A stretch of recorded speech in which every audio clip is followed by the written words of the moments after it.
Bueno, pues hoy vamos a revisar un tema que es muy interesante, que tiene que ver con desequilibrios de la respuesta inmune. Nosotros ya sabemos que la respuesta inmune sirve para reconocer lo extraño, ¿m?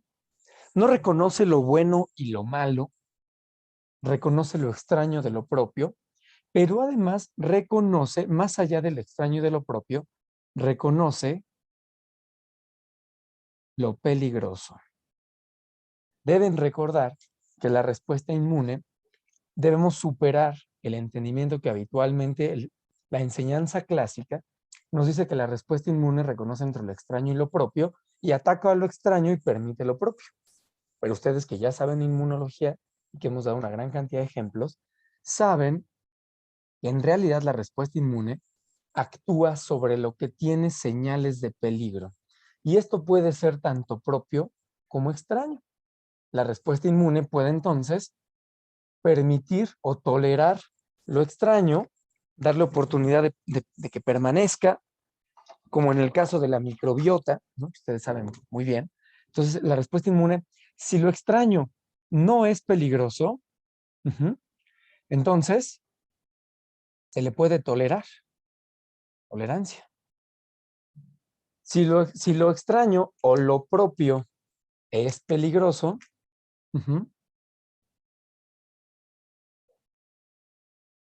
entonces se responde. ¿De acuerdo? Entonces, ustedes ya saben que la respuesta inmune en realidad, en lo que se enfoca o lo que quiere diferenciar, es lo peligroso de lo no peligroso, sea extraño o sea propio. ¿De acuerdo? Bueno, pues hoy vamos a platicar de qué pasa cuando la respuesta inmune tiene algún desequilibrio que le hace reconocer lo inofensivo. Una respuesta inmune normal frente a lo inofensivo, ¿qué hace? No responde, o más bien tolera, que es lo mismo. Tolerancia. Pero vamos a encontrar que hay situaciones de desequilibrio de enfermedad dentro de la respuesta inmune, es una patología, produce una enfermedad, en los cuales si la respuesta inmune es anómala,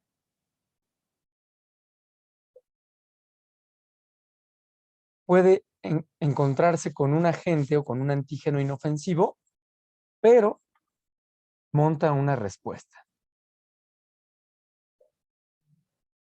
En este escenario, donde una respuesta se sale de control y actúa en contra de algo inofensivo o actúa contra algo, pero ese tipo de respuesta produce daño, a este evento, cuando se sobre responde contra algo, le llamamos hipersensibilidad. Hipersensibilidad. Lo que vamos a revisar hoy es el tema de hipersensibilidad. Estamos hablando de una respuesta inmunológica que tiene una sobreactuación en contra de un agente, o bien que el tipo de respuesta que se ejerce sobre un agente, sobre un antígeno, produce daño al organismo. Entonces, la hipersensibilidad es una respuesta inmune contra un antígeno que sale de control o que produce daño. ¿De acuerdo? Entonces, el tema de hoy va a ser hipersensibilidades. ¿Vale? ¿Hay alguna duda hasta aquí? Hipersensibilidades.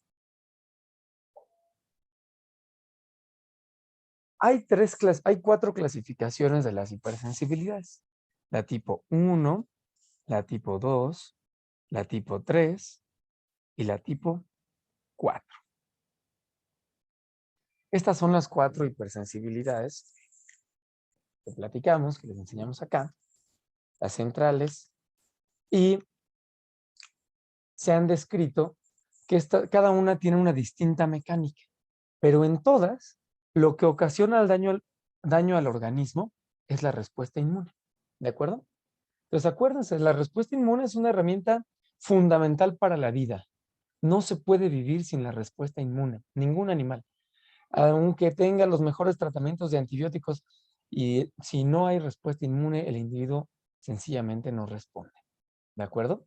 Sin embargo, esta gran herramienta, esta super herramienta con un gran filo, con mucha fuerza, es tan potente que tiene el riesgo de que puede producir daño. Entonces, la respuesta inmune produce daño, ¿vale? Entonces, vamos a comenzar con estas hipersensibilidades. Vamos a estudiar aquí cuáles son las fisiopatologías que permiten que la respuesta inmune produzca daño, qué integrantes de la respuesta inmune están involucrados en cada uno de los tipos de hipersensibilidad, y para que les queden claros, y ahí vamos a sacar seguramente un montón de dudas y de cosas que ustedes han observado en la naturaleza o en sus vidas, ¿vale? Entonces vamos a comenzar con la hipersensibilidad tipo 1, ¿vale? Hipersensibilidad tipo 1. La hipersensibilidad tipo 1 se le conoce, esta es la que verdaderamente se le puede denominar como alergia o atopia.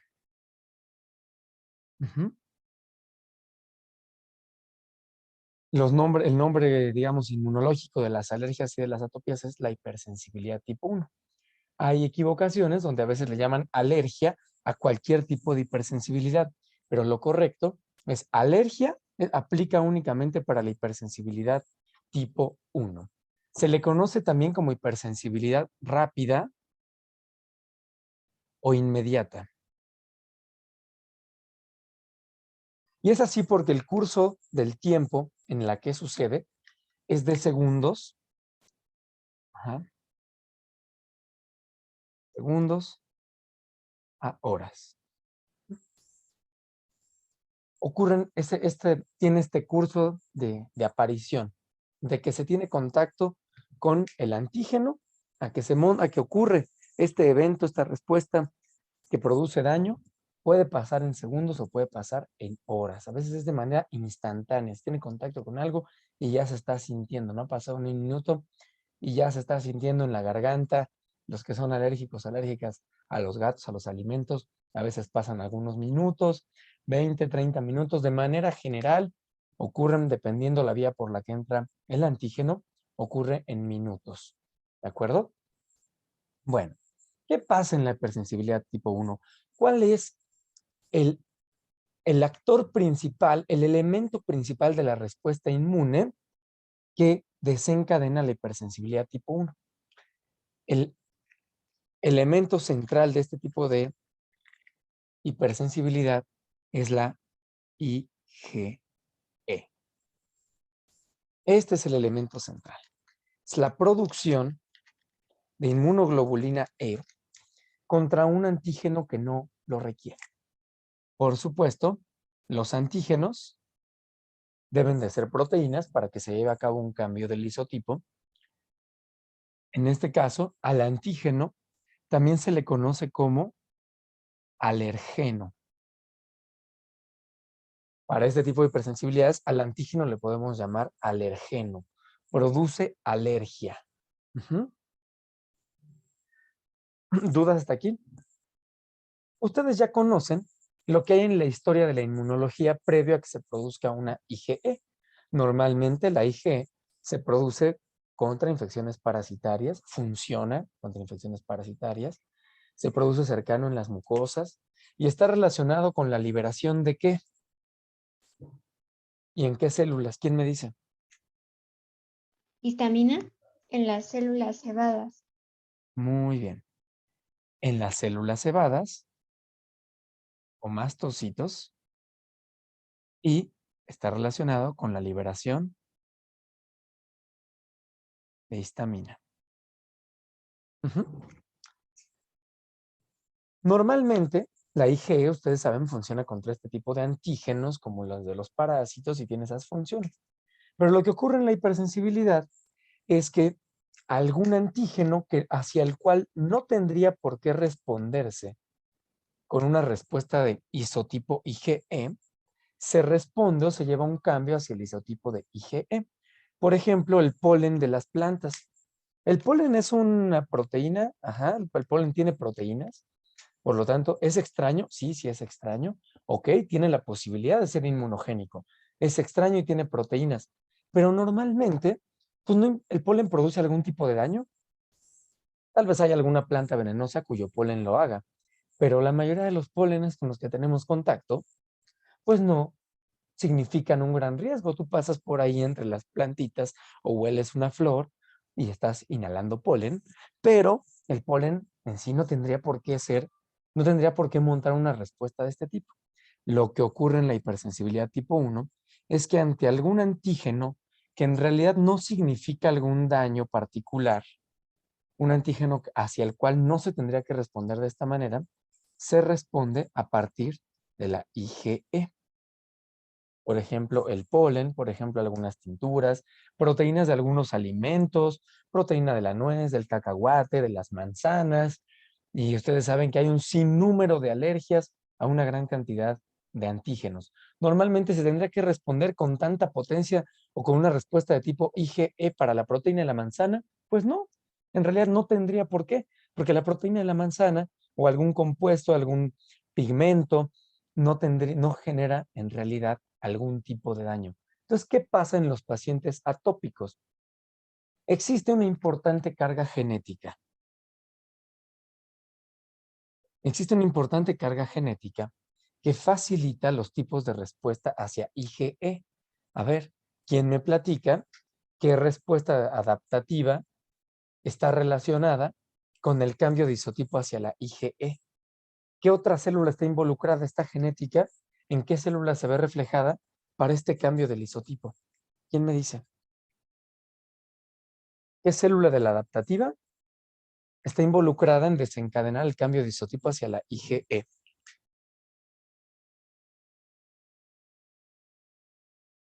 El linfocito Th2. Excelente, Samara, excelente, Tania. No esperaba menos, muchas gracias, muy bien. Pues esta genética en ciertos individuos tiende a que el equilibrio de las respuestas, ustedes saben que las respuestas siempre tienen equilibrios, no hay absolutas, siempre se producen, domina de repente el TH1, pero se produce también TH2, hay TH17, hay T regulador, siempre existen contrapesos. Bueno, pues en los individuos alérgicos o atópicos tiende a tener mayor peso la respuesta de tipo TH2. Es más fácil para ciertos individuos que tienen esta carga genética que las respuestas se orienten o pesen más para el TH2. Entonces, si el TH2 domina ciertos tipos de respuestas, aumenta la probabilidad de que a ciertos antígenos, no es para todos los antígenos, hay algunos que ya se han identificado, que más fácilmente desencadenan este tipo de respuestas, pues le da fuerza al perfil tipo TH2. Y si hay TH2, ¿qué citocinas están presentes? ¿Qué citocinas produce el perfil TH2? Interleucina 4, 13, 5 y 10, más no recuerdo. Excelente, Eduardo. Interleucina 4, interleucina 13, 5, 10. Pero la que más pesa en estos individuos alérgicos es la interleucina 4. El TH2 provee citocinas a los linfocitos B cuando se están diferenciando. Tras haber encontrado un antígeno, llega un antígeno, ustedes ya conocen la historia, la célula dendrítica lo fagocita, lo procesa, viaja al órgano linfoide secundario. Este alergeno podrá estar también llegando de manera soluble. Si esta célula dendrítica presenta un linfocito T, en estos individuos alérgicos el T se va hacia TH2, hay este contexto de citocinas y cuando el linfocito B detecta a la proteína de manera soluble y la fagocita y hace su procesamiento de tipo timo-dependiente, si cuando está haciendo una respuesta timo-dependiente el linfocito B hay interleucina 4 presente porque este individuo genéticamente le pesa el TH2, el linfocito B hace cambio de isotipo hacia IgE. Y entonces produce un montón las células plasmáticas a las que se va a diferenciar y que va a proliferar, que ustedes toda esta historia ya la conocen, van a producir las células plasmáticas derivadas de esta inducción, altas concentraciones de IgE. Y esta IgE, dependiendo del sitio por el que entró el antígeno, la IgE puede encontrarse de manera local o de manera sistémica. Fíjense, esto es bien importante. Dependiendo del sitio por el que entró el antígeno, si entró de manera local o entró de manera sistémica, va a ser donde haya mayor concentración de IgE.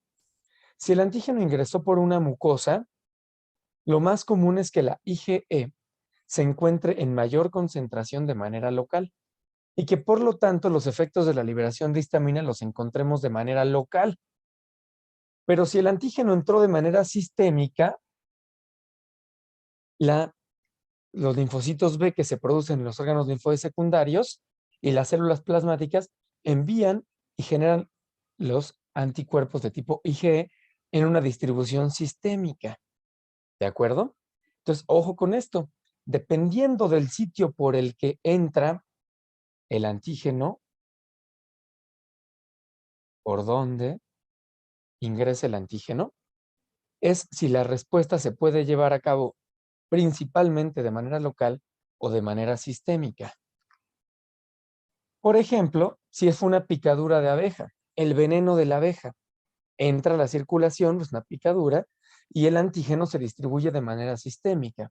Si el individuo es un individuo alérgico, en esta primera exposición se va a generar toda esta historia y va a haber ahora anticuerpos de tipo IgE de manera sistémica circulando por este individuo. Aquí les hice un hincapié importante. Las atopias tienen su momento de iniciación al primer contacto con el antígeno o con el alérgeno. Pero en la segunda ocasión, en el primer evento de contacto con el antígeno o alérgeno, ocurre la historia que estamos platicando. La célula dendrítica fagocita va, presenta, dependiendo de por dónde entró, es el tipo de respuesta. Y ahora hay IgE presente ya sea de manera local o IgE presente de manera sistémica. Ustedes saben que la IgE es la inmunoglobulina que se puede unir al receptor de las células cebadas, a su receptor que se llama Fc epsilon receptor.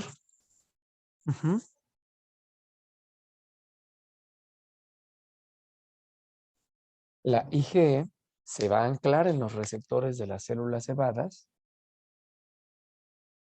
Y ahí están, estas células ya están sensibilizadas. Tienen la IgE unida en el receptor tanto de células cebadas como de basófilos. Y el desgarriate o el evento patológico se observa en una segunda exposición al alergeno. En un primer contacto con el alergeno no se observa la respuesta alérgica.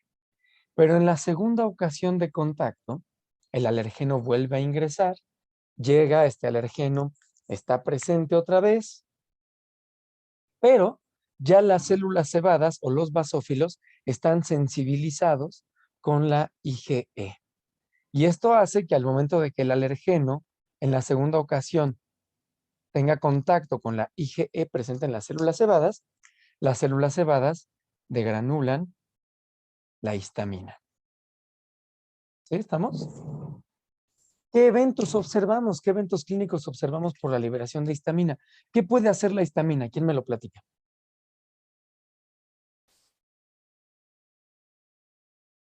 Aumenta la permeabilidad vascular.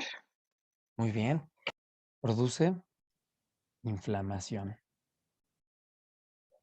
¿Están de acuerdo? Acuérdense que la histamina ocasiona vasodilatación.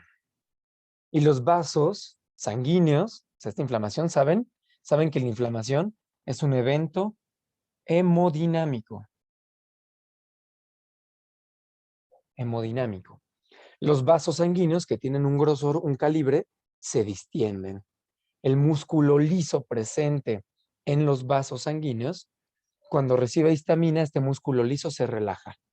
Vasodilatación, se adelgazan las paredes, hay salida del plasma, llegan factores inflamatorios, pueden llegar células.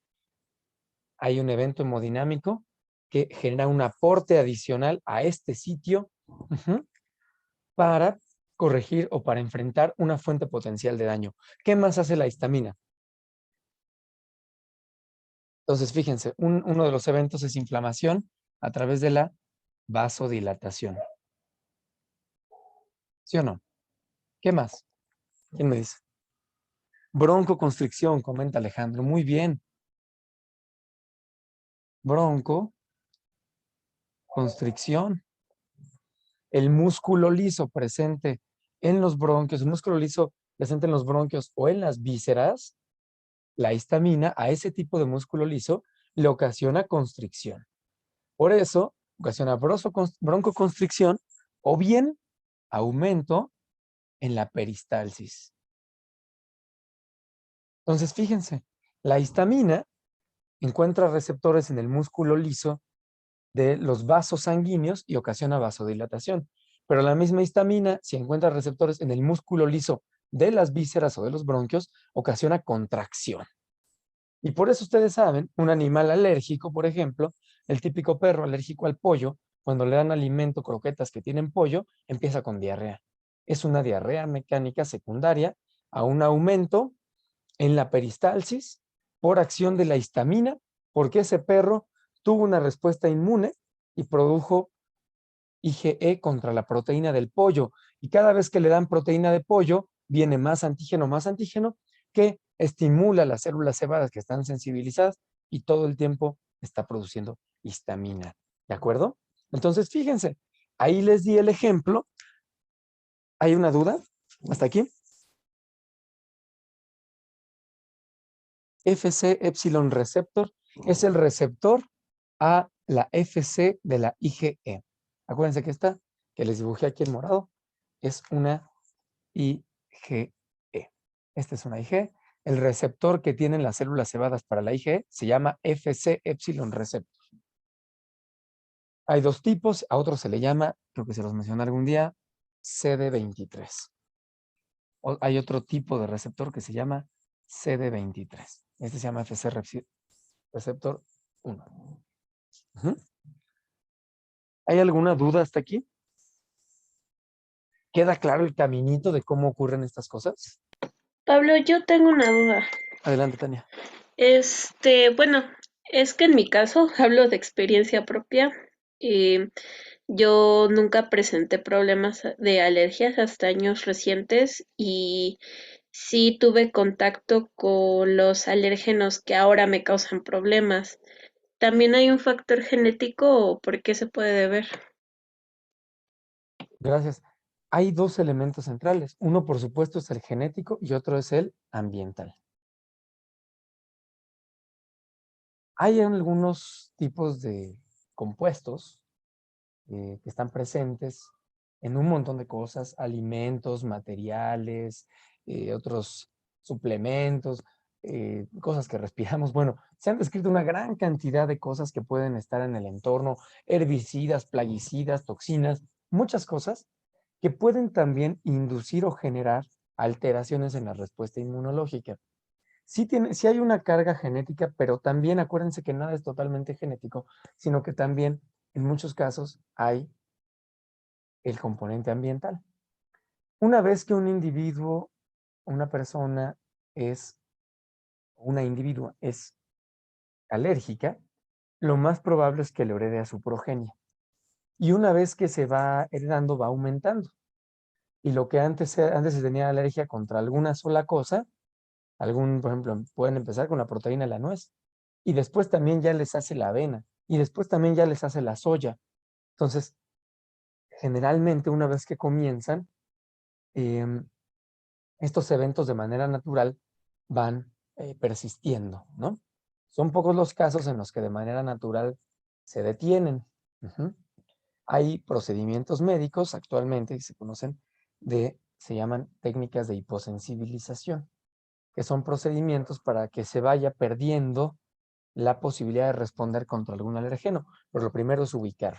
Ahorita vamos a ir para allá, justo para el tema de acciones, tratamientos o qué es lo que se puede hacer. Entonces, sí hay los dos componentes ahí también. Está la parte genética que en muchos casos se encontraba de manera recesiva, no se expresaba, pero bajo las condiciones ambientales que pueden ser muy variadas, se desencadena este tipo de respuestas de TH2 e IgE hacia un antígeno que normalmente no tendría por qué generar ese tipo de respuesta. ¿Sí? Sí, muchas gracias. Y sí, de hecho, me tratan ahorita en el momento con algo de hiposensibilización. Excelente, sí, pues al final es un camino largo de ir identificando cuáles son estos alergenos, pero hay buenos procedimientos y se pueden identificar y poco a poco ir disminuyendo la respuesta contra ellos. ¿Vale? Bien. ¿Alguna otra duda hasta acá? ¿Queda claro el caminito, cómo va ocurriendo? Yo sí ¿Mm? tengo una duda. Adelante, Fernanda. No me quedó muy claro qué pasa exactamente en la primera exposición. O sea, entiendo que no hay como las respuestas, pero no entiendo qué pasa. Ah, pues en la primera respuesta es justamente cuando se produce la IgE por primera vez. Imaginemos que en la primera respuesta ingresa el alergeno por primera vez al organismo, el antígeno. Y este antígeno, pues es capturado por una célula presentadora de antígenos que viaja a los órganos linfoides secundarios o se encuentra en los órganos linfoides secundarios en las mucosas, imagínate eso. Y entonces ocurre esta primera presentación hacia el linfocito T. El linfocito T, por las citocinas que se encuentran en el entorno o por la carga genética, se va hacia el perfil TH2. Acuérdate que al inicio es un T, no sabe todavía, tiene que decidir si se vuelve TH1, TH2, TH17. Pero por la carga genética o por las condiciones medioambientales, se vuelve un TH2. Entonces, en la primera ocasión, se monta la respuesta y se producen las concentraciones de IgE. Pero esta IgE va y se estaciona en las células cebadas. Y ahí está, sin producir mayor problema, porque no está presente ya el antígeno. El antígeno se utilizó para hacer la presentación, se eliminó, pero el antígeno ya. Si el antígeno vuelve a aparecer o continúa apareciendo en el entorno, entonces en una segunda exposición, este antígeno que ingresa al organismo se encuentra ya con las células cebadas sensibilizadas con la Ig. Acuérdense que este término sensibilizado significa que ya están los anticuerpos pegados en el receptor de la célula.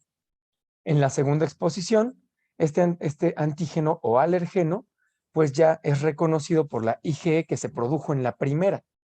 Y a esta unión, la célula cebada de granula histamina, vasodilatación, broncoconstricción, peristalsis, dependiendo de dónde esté. ¿Sí, Fernanda, quedó más o menos? Sí, ya, muchas gracias. Perfecto, excelente. ¿Alguna otra duda hasta acá? Todos y todas quedamos claros y claras con Tengo lo que una. expliqué. Yo tengo una. Adelante, adelante. Entonces en la primera exposición no vamos a ver ni inflamación, ni broncoconstricción, ni nada de eso, sino que eso se presenta hasta la segunda, ¿no? Es correcto. De la Ah, segunda en adelante, Diana. Así es. ok, ya. Entonces, Muchas por gracias. ejemplo, si nunca le ha picado una abeja a un individuo o no ha tenido contacto con el veneno de abeja, no puede ser alérgico al veneno de abeja. Entonces, tú nunca, si a alguien nunca le ha picado una abeja o nunca ha tenido contacto con el veneno de abeja en alguna otra forma, ungüentos, pomadas, yo qué sé, no puede ser alérgico porque no lo ha visto antes. Es a partir de la segunda exposición, porque en la primera no hay anticuerpos. Estos anticuerpos van a tardar en aparecer de 7 a 10 días, que saben qué es lo que se tarda, la respuesta primaria en la respuesta adaptativa. Y este es IgE, es respuesta adaptativa, ¿no? Entonces, es correcto lo que planteas, Diana. ¿Sí? Ok, sí, muchas gracias. Excelente. ¿Alguna otra duda? Yo nada más quería preguntar cuál era el nombre del receptor de la célula cebada. Es Fc epsilon receptor tipo 1, ese es uno, u otro que se llama CD23. Es Fc epsilon receptor. Así se abrevia, Fc epsilon R. Ujú. También lo tienen los basófilos, no lo olviden.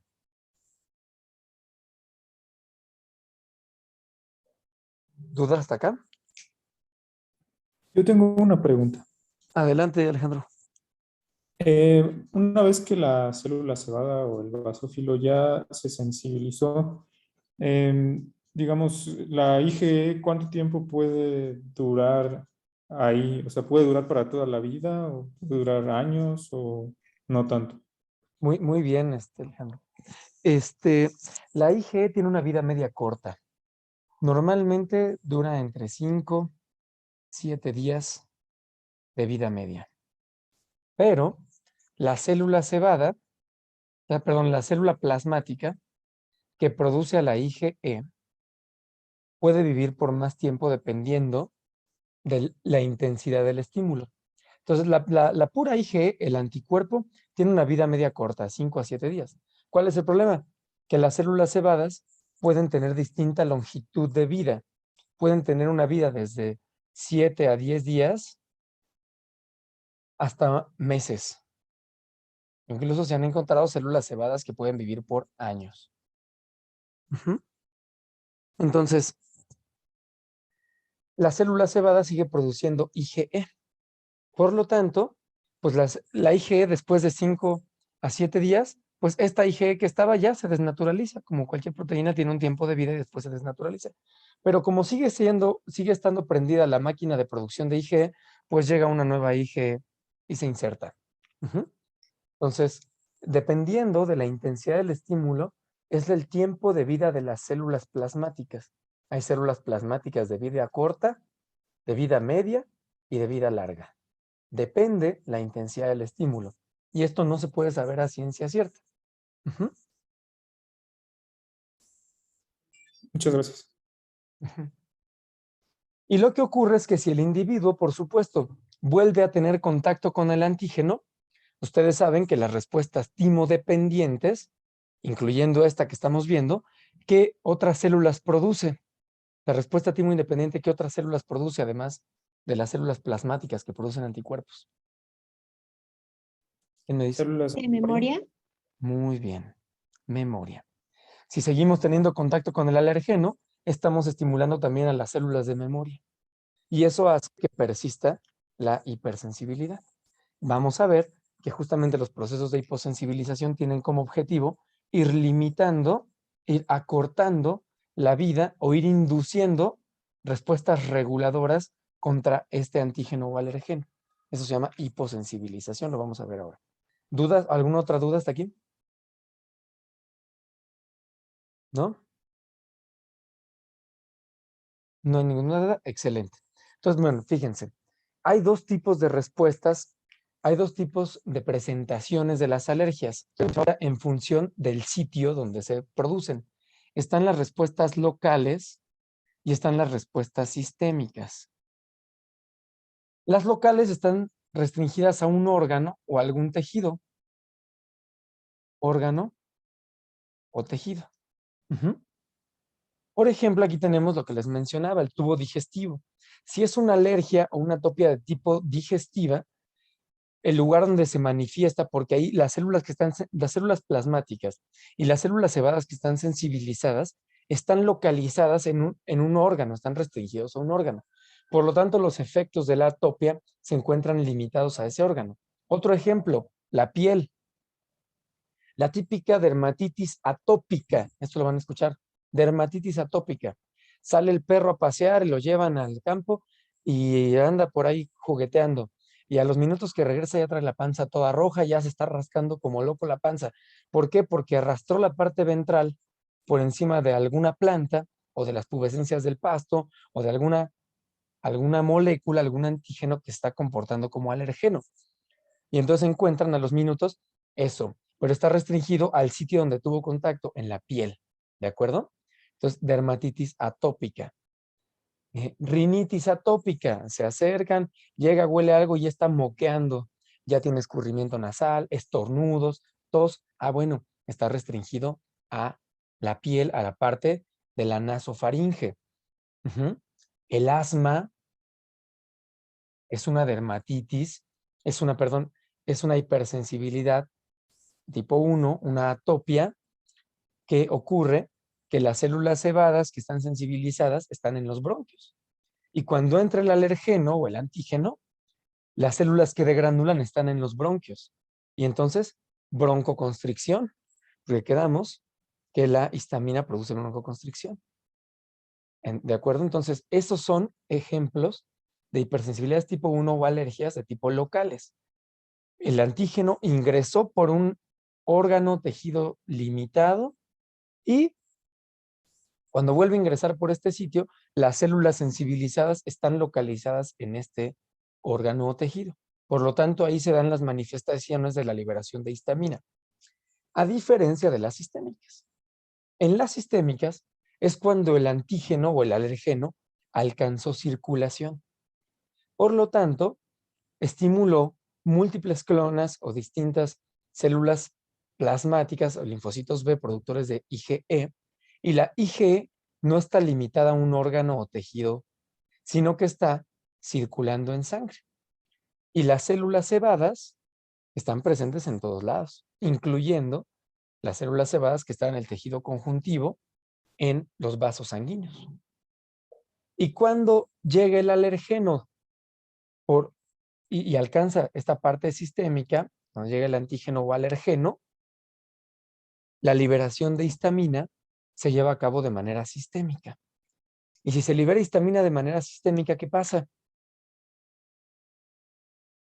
Una vasodilatación sistémica.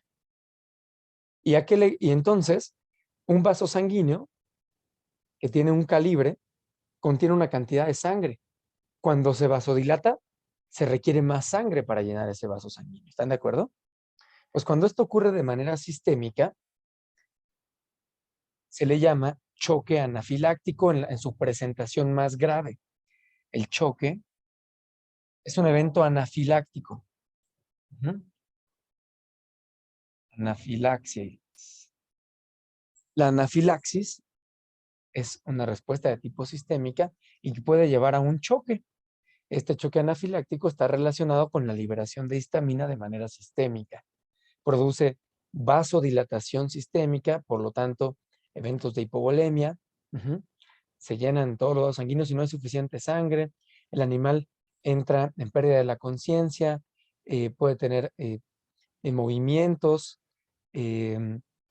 incoordinados y generalmente se mueren, a menos que se les den los tratamientos adecuados para contrarrestar el efecto de la histamina. Ojo, dependiendo de la cantidad y del sitio de histamina, en el sitio donde se libera, la cantidad de histamina y el sitio donde se libera la histamina, los tratamientos pueden tener o no eficacia.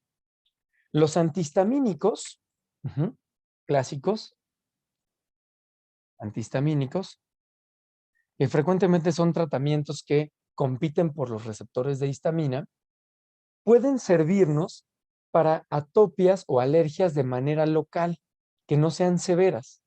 Por ejemplo, las erupciones cutáneas, por ejemplo, algunas digestivas suaves. Ahí puede ser que el efecto de los antihistamínicos tenga un efecto esperado. Sin embargo, frente a un choque anafiláctico o frente a un evento de anafilaxis, los antihistamínicos son totalmente insuficientes. Ahí se requieren otro tipo de fármacos, por ejemplo, aquellos que estimulan receptores beta en los vasos sanguíneos y ocasionan vasoconstricción. Por ejemplo, ¿cuál? A ver, ¿quién sabe? Llevaron fisio. Epinefrina. Muy bien, epinefrina o adrenalina. Epinefrina o adrenalina. La epinefrina estimula receptores beta y ocasiona vasoconstricción. Muy bien. Entonces, ese es el tratamiento para el choque anafiláctico. También se puede ocupar, si no se cuenta con ello, dexametasona fosfato. Dexametasona, esta se utiliza cuando la respuesta alérgica es más potente. Puede ser incluso cutánea. Si ya es una respuesta más generalizada, que está ocasionando, por supuesto, mucho prurito o ya enrojecimiento, exantemas en la piel, bueno, la dexametasona puede ser empleada. También la dexametasona, por supuesto, es más potente. Ustedes saben que los fármacos corticosteroides pues tienen distintas potencias. Por ejemplo, la cortisona tiene la potencia, podríamos decir, de 1. La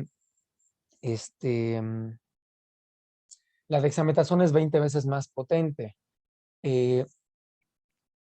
Ay, ¿cómo se llama esta otra? No se me acaban de ir los nombres. Pero hay toda una escala de potencias de los fármacos corticosteroides antiinflamatorios como estos. Ujú. Ahorita me voy a acordar. Entonces, este es un fármaco potente que se puede utilizar en eventos anafilácticos. Adicional, se cuenta con epinefrina. Es epinefrina lo que se tiene que dar. Entonces, fíjense, dependiendo de los sitios donde se manifiestan las hipersensibilidades tipo 1, son lo que vamos a observar clínicamente y también el alcance de tratamientos. El salbutamol también es un agonista, ¿no? También ocasiona broncoconstricción de manera instantánea. Entonces, los inhaladores o estos que se utilizan, como el salbutamol, pues compiten o estimulan estos receptores para que se dé la broncoconstricción, broncodilatación y se quite el efecto de la histamina. ¿De acuerdo? ¿Hasta aquí hay alguna duda? Sí, entonces, cortisona, por ejemplo, es de los más básicos. Prednisona, ujú, es más potente que la cortisona. Esa es más potente la prednisona. La dexametasona es más potente que la prednisona. Y así tienen ustedes toda una gama eh, que les puede servir para este tipo de procedimientos, ¿no? ¿Alguna duda hasta aquí? Yo tengo otra duda. Adelante, Tania. Este, si un antígeno entra en mucha concentración por una vía local, por ejemplo, la nariz, o, o por ingesta, ¿puede causar una respuesta sistémica? No forzosamente, no en ese evento, porque acuérdate que depende de dos cosas para que sea sistémico. Que el alergeno entre por vía sistémica, pero que anteriormente haya entrado por vía sistémica, que en la primera ocasión haya entrado también por vía sistémica, ajá, porque si en la primera ocasión entró de manera local, las células cebadas sensibilizadas están presentes solamente en ese sitio. Ujú. Entonces, puede entrar de repente una gran cantidad de alergeno y se distribuye de manera sistémica, pero las células cebadas que estaban sensibilizadas estaban únicamente presentes de manera local. Por supuesto, si entra el alergeno de manera sistémica, en la siguiente ocasión, en la tercera, es probable que ya haya células cebadas sensibilizadas de manera sistémica. ¿Sí me expliqué? Sí, gracias, Pablo. Perfecto. ¿Alguna otra duda hasta acá? Pues fíjense, este es un tema importante. Mucho de lo que van a ver ustedes, seguramente en buena parte de su vida profesional clínica, tiene que ver con este tipo de hipersensibilidades. Es muy común encontrar dermatitis o eventos atópicos. Los animales atópicos empiezan generalmente con una cosa y van continuando con otras manifestaciones atópicas. Esto se observa, por ejemplo, también mucho en los oídos. Hay otitis externas o medias, por supuesto también son locales, pero que están relacionadas con un animal atópico. Un animal atópico tiene caída del pelo, se está rasqui, a veces tiene diarreas y de repente empieza con otitis, a sacudir la cabeza, a tener ciertas secreciones. Ojo, estos tipos de inflamación de histamina constantes tienden a abrir la puerta a infecciones secundarias. Contrario a lo que pensamos, cuando la histamina se está liberando de manera continua, como por ejemplo en la otitis, se pueden encontrar infecciones o patógenos oportunistas que como la piel se inflama, el animal se daña por estarse rascando, se rompe la barrera física o se daña la barrera física y entonces ocurren infecciones oportunistas. Es muy típico, por ejemplo, las piodermas, que es una infección en la piel, puedan ser secundarias a eventos atópicos o alérgicos. Entonces, pacientes que ustedes observen que se están rasqui, que tienen estas presentaciones, tienen caída del pelo, tienen seborrea, y se están, también ya saben que son alérgicos a los alimentos. Ah, bueno, es un animal atópico. Ustedes saben que en ese animal fácilmente van a estar encontrando respuestas de tipo TH2 y por lo tanto hay IgE. Ah, bueno, tienen que estar atentos de que estos eventos de la piel que tienen un origen atópico, frecuentemente los van a encontrar ustedes ya con una complicación infecciosa. En otitis, por ejemplo, por malacesias o por cándidas, ¿no? por levaduras, por otros agentes oportunistas, o bien piodermas profundas en los pacientes, que ya es una infección de la piel que afecta la lámina basal, por debajo de la lámina basal, y entonces se van problematizando más, se va haciendo después ya de manera crónica, se va haciendo dura la piel, se hacen lesiones muy horribles que al animal le molestan mucho, sangran constantemente. Ah, bueno, pues no solamente tienen que dar un tratamiento de antibióticos para atender el elemento secundario de las bacterias, también se requieren tratamientos inmunomoduladores o antihistamínicos para que el animal pueda resolver ese cuadro, porque el origen, no, digamos, lo que ustedes están viendo de la infección es secundario a un evento inmunológico. Y ustedes deben sospechar de estas situaciones cuando encuentran un paciente que a la inspección clínica y a la historia clínica y a la anamnesis con los propietarios les refieren y ustedes dicen, ah, pues este animal es un animal atópico. Entonces, además de los tratamientos que se tienen que dar para atender las infecciones, la otitis, lo que sea, ah, bueno, pues también es bueno reforzar o entender que hay un componente de histamina ahí presente que se tiene que controlar. ¿Dudas hasta aquí? ¿No? No. Perfecto. ¿Qué se tiene que hacer también? ¿Cuál es el elemento clave, lo ideal para este tipo de pacientes que tienen hipersensibilidades tipo 1? Número 1, para poder resolver, lo que más se debe buscar es encontrar quién es el antígeno. En muchos casos se puede encontrar el antígeno o se deben de buscar las condiciones ambientales para disminuir la probabilidad de estos antígenos. ¿De dónde vienen muchos de estos antígenos? Por ejemplo, de parásitos. Muchas veces no son los parásitos, sino son productos de sus metabolismos. Ácaros en la piel, reacción alérgica a la picadura de pulga, porque la pulga pica, pero las enzimas que tiene su saliva pueden estar siendo este antígeno o alergeno. Entonces, lo primero que se tiene que hacer es disminuir la carga antigénica o de alergenos que puedan estar presentes en el entorno. A ver, preguntarle, ¿le compraron alguna nueva cobija? ¿Limpiaron con algún nuevo producto? ¿Fue a algún lugar? ¿Tuvo algún viaje? ¿Tuvo contacto? Todo eso lo tienen que investigar para irse preguntando dónde puede estar el alergeno o el antígeno. En muchos casos, en la mayoría, va a ser muy difícil identificar quién es, porque pueden ser N cantidad de cosas. Por si las flies, es importante dar a estos animales tener un buen manejo de parásitos, porque saben que en los parásitos la respuesta natural hacia los parásitos es de tipo TH2. Y nosotros necesitamos que haya menor estimulación de TH2. Por lo tanto, eliminamos o buscamos tener un buen calendario de desparasitación en este tipo de pacientes. En todos, pero en particular en estos, porque tenemos que eliminar este tipo de respuestas o disminuirlas. Hay formas de identificar cuál es este alergeno. Hay unos paneles que se utilizan para cuando se van a hacer procedimientos de hiposensibilización,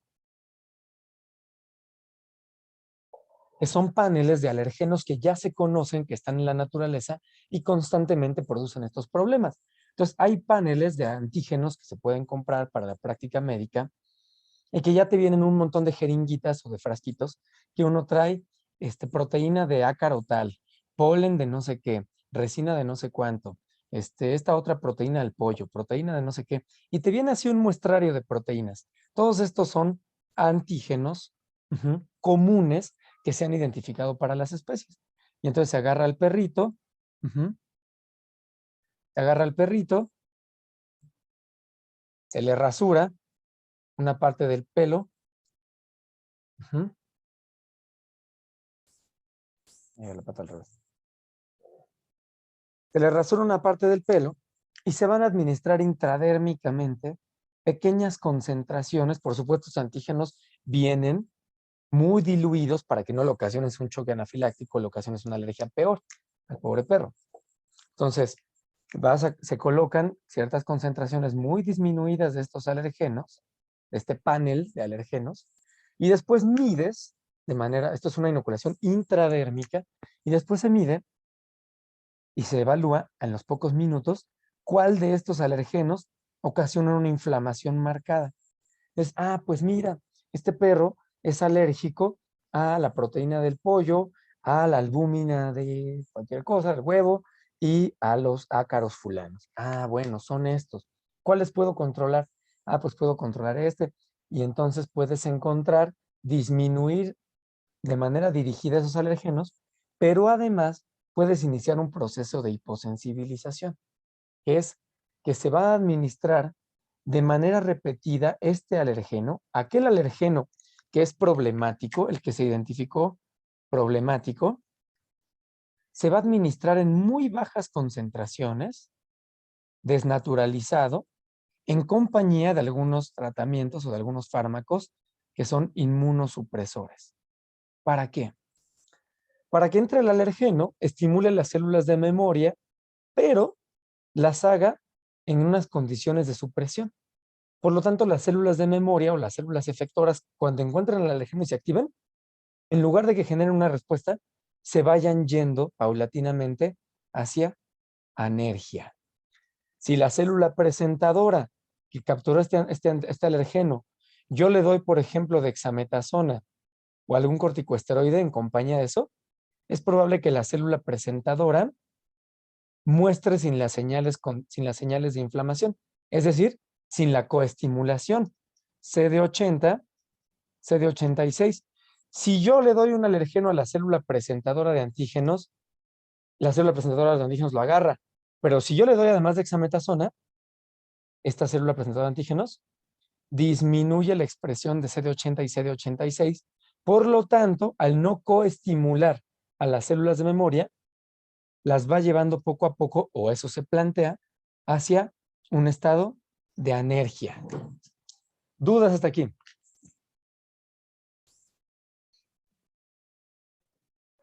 Yo sí me perdí un poquito, Pablo. ¿Podemos regresar? Claro, Edgar, ¿en qué parte te quedaste? En el tratamiento que se hacía la administración de concentraciones bajas con los inmunosupresores. Ah, sí. Ah, bueno, ¿qué es lo que se busca con la hiposensibilización? Lo que se busca es que las células de memoria, los linfocitos TH2 de memoria que están por ahí pululando, no se sigan activando y no sigan dando origen a más linfocitos T efectores que sigan produciendo interleucina 4, interleucina 13. Entonces, se busca disminuir la respuesta de estos con la hiposensibilización, así como también a los linfocitos B de memoria que están produciendo. ¿Cómo se hace? Ah, pues se le da el antígeno para el cual este linfocito te va a responder. Pero, si nosotros vemos lo que estaría pasando con este perro, es que la célula presentadora de antígenos, la célula dendrítica, va a fagocitar al alergeno y lo va a ir a presentar en su MHC clase 2, ¿cierto? Pero si yo en ese contexto donde yo di este alergeno evito las señales inflamatorias, no permito que haya inflamación. Acuérdense que cuando una célula presentadora captura un antígeno en un lugar donde no hay inflamación, lo que va a hacer esta célula presentadora es mostrarlo en MHC, pero con la ausencia de las moléculas de coestimulación. ¿Cómo controlo yo eso? Ah, pues administro el antígeno en muy bajas concentraciones y además administro en ese mismo cóctel algún inmunosupresor para que la célula presentadora presente el alergeno en ausencia de coestimulación. Y ustedes saben que cuando un linfocito T detecta con su TCR, pero no detecta con su CD28,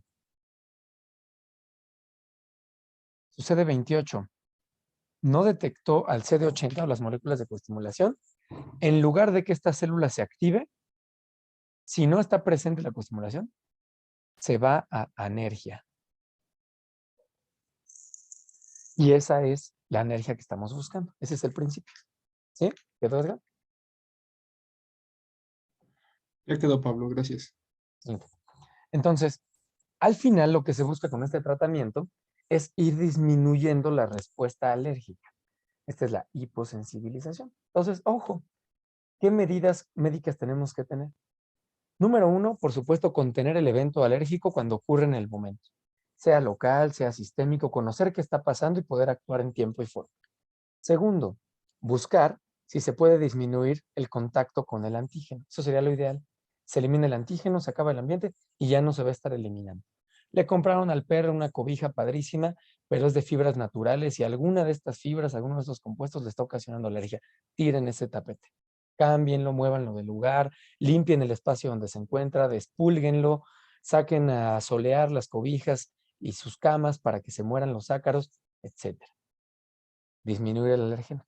Segundo, si se logra identificar, en muchos casos no se va a lograr y la hiposensibilización no es garantía, ¿eh?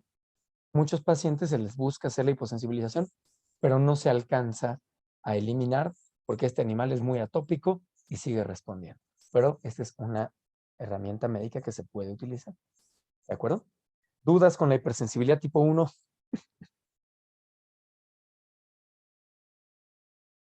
Como pueden ver, son muy interesantes, muy amplias. Entonces, de hecho, se tenían antes 2 clases. No sé por qué no sé una clase. Bueno, ¿dudas, comentarios de la hipersensibilidad tipo 1? ¿Queda claro? Piezas clave. ¿Cómo funciona? Es la IgE relacionada con el TH2, una carga genética, una carga ambiental. En la primera exposición se genera la IgE, que es lo que sensibiliza las células cebadas. Segunda exposición, segundo contacto entre el alergeno y ocasiona la degranulación. Y la histamina, pieza clave, histamina, produce el daño. ¿Por qué? Produce vasodilatación, broncoconstricción o aumento en la peristalsis. Este es el evento que genera lo que observamos como una presentación clínica y está ocasionando daño en los tejidos. ¿Qué se tiene que hacer? Contener el evento, conocer si es de manera local o sistémica y llevar a cabo los procedimientos necesarios para ver si el paciente puede tener una mejor calidad de vida. ¿Duda hasta acá? ¿No? Muy bien. Entonces, esas son las piezas clave de la hipersensibilidad 2. Pieza clave de la hipersensibilidad tipo 1. Pieza clave, la IgE. Es la IgE la que hace todo el desgarriate. Y una respuesta, por supuesto, de TH2 que la ocasiona. Vamos a ver ahora hipersensibilidad tipo 2. Se le conoce como citotóxica.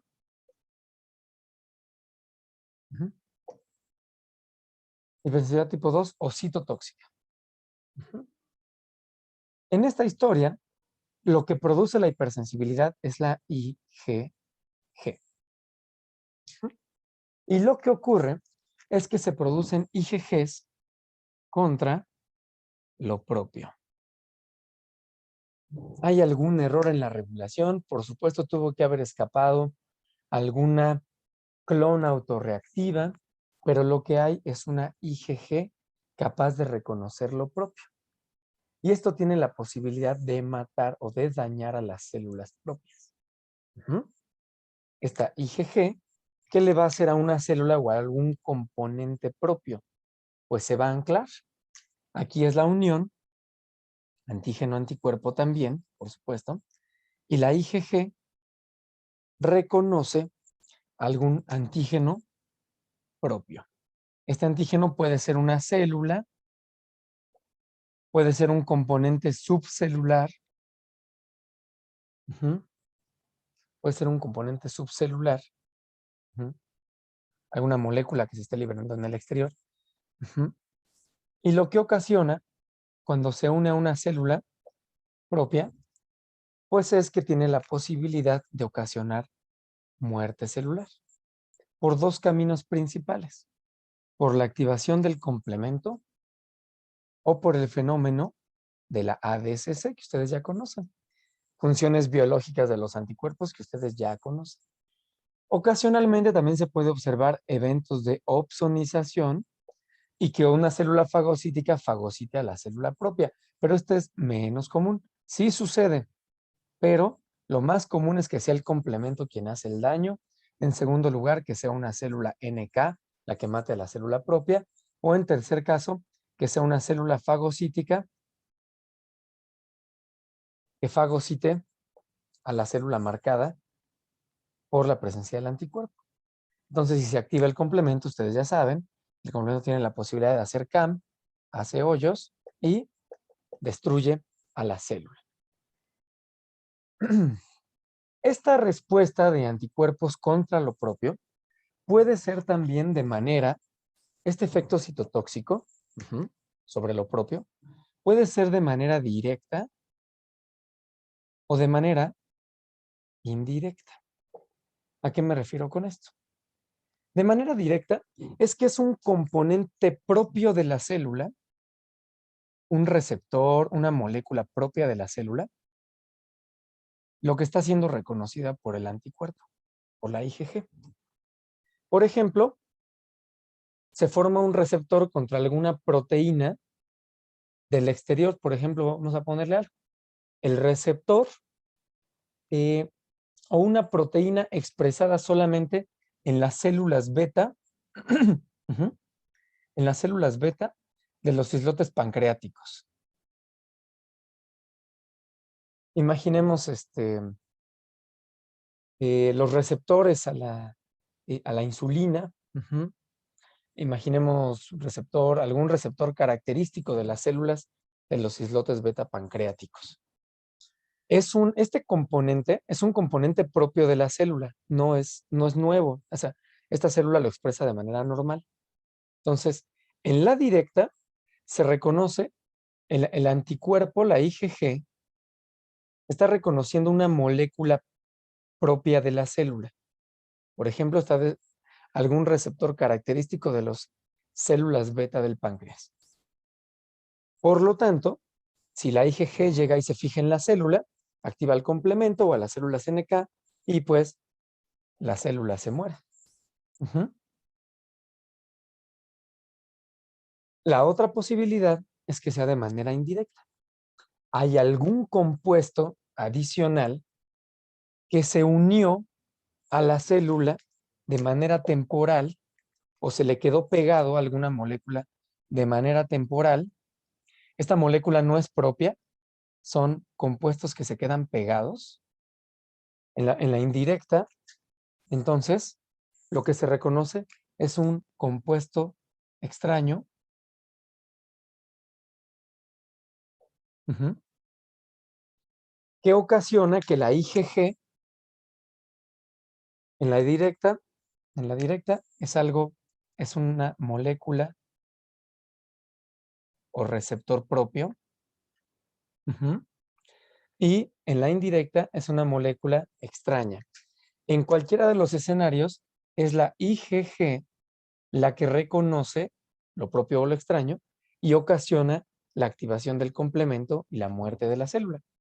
¿Qué puede ser esto extraño? Por ejemplo, puede ser algún fármaco.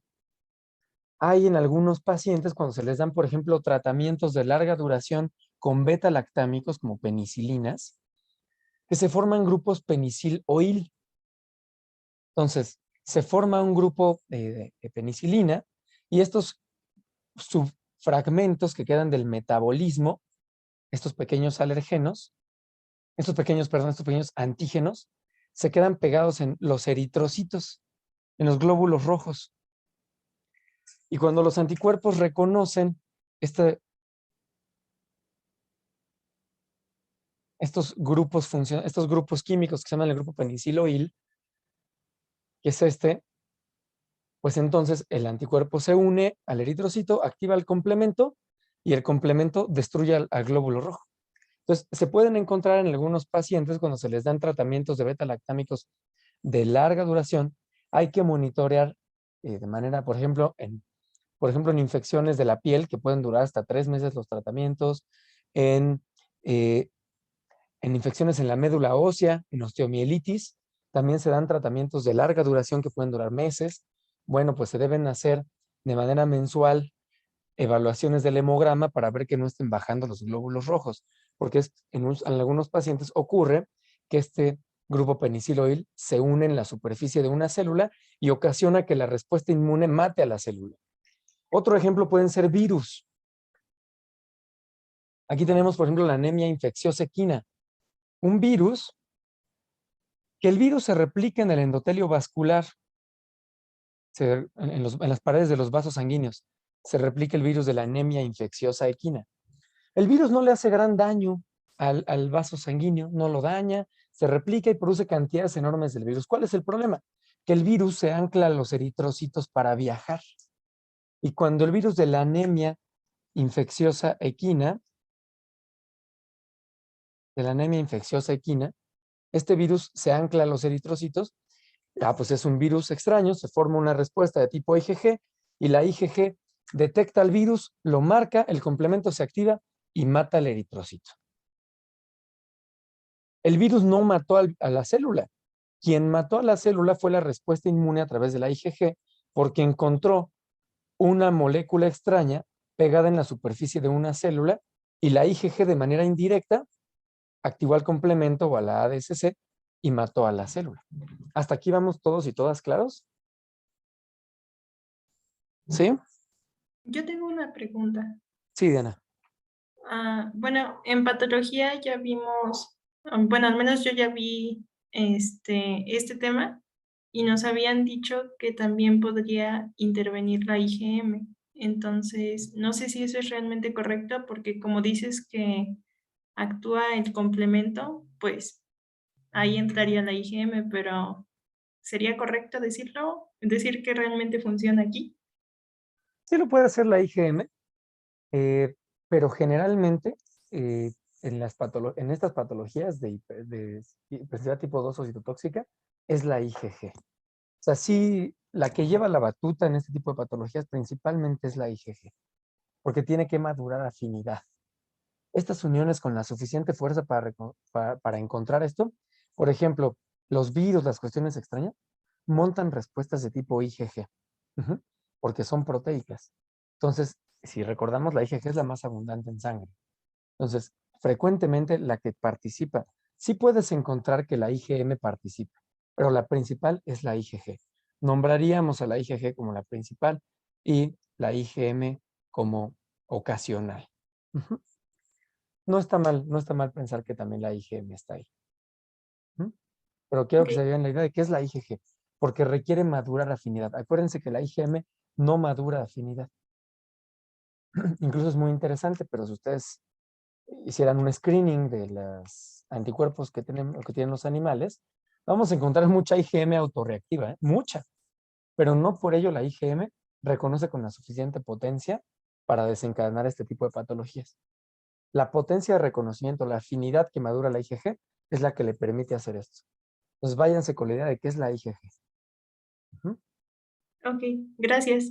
Hay algunas patologías específicas, por ejemplo, lupus eritematoso, donde se encuentran los dos componentes. Puedes buscar tanto IgG como IgM, pero la que le da el traste es la IgG. Ujú. Está bien, gracias. Muy bien. Excelente, gracias por el comentario. Entonces, fíjense, aquí les acabo de mencionar una situación, ¿eh? El grupo peniciloil puede ocasionar este tipo de eventos de hipersensibilidad tipo 2. No se los mencioné hace rato porque ya les había dado muchos ejemplos, pero en la hipersensibilidad tipo 1 también podemos encontrar esta típica alergia. Ojo, me regresé a hipersensibilidad tipo 1, ¿eh? Esta típica alergia a la penicilina es una alergia, pero lo que ocasionó la alergia a la producción de IgE fue el grupo peniciloil que actúa como apteno. Estos grupos químicos a veces son muy pequeñitos, molecularmente están por debajo de los 10 kilodaltones. Pero cuando se une al eritrocito, se vuelve visible para la IgG.